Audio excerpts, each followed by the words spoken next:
মুজুৰা কলা কেন্দ্ৰৰ উদ্যোগত মহানগৰীৰ জ্যোতিনগৰত ৭ মাৰ্চত অনুষ্ঠিত হৈ যায় আন্তৰ্জাতিক নাৰী দিৱসৰ অনুষ্ঠান।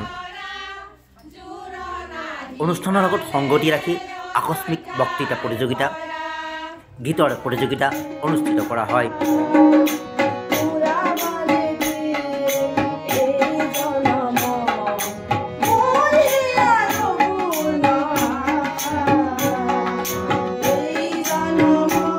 ভালেসংখ্যক প্ৰতিযোগীয়ে প্ৰতিযোগিতাখনত যোগদান কৰে।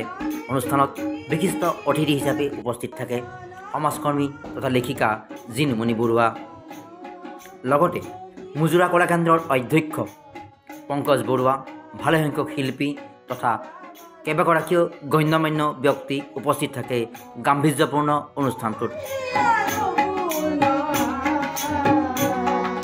Cultural report, democracy live 24/7।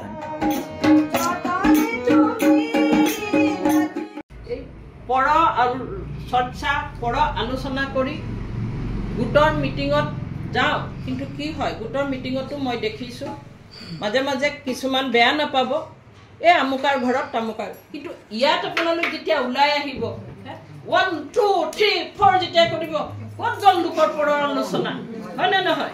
হয় নহয়? আপোনালোকে যেতিয়া এতিয়া যে মন্ত্ৰটো মাতিলে তেতিয়া আপোনাৰ ব্ৰেইনটো ক'ত গ'ল? একদম ওপৰত গ'ল, এজন ভগৱানক চিন্তা কৰিলোঁ।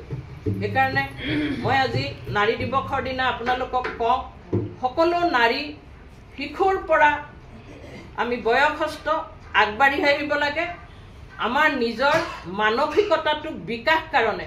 কাৰণ এতিয়া অলপ আগত গম পাইছিলে মণিপুৰত কি হৈছিল, হয় নহয়? আমি সাহসতাৰে সেইখিনি থিয় হ'ব লাগে। কাৰণ মই এদিন টক শ্ব'ত কৈছিলোঁ যে কোনো মাতৃয়ে কোনো শিশুক নকয় যা বেয়া কামটো কৰি থৈ আহ।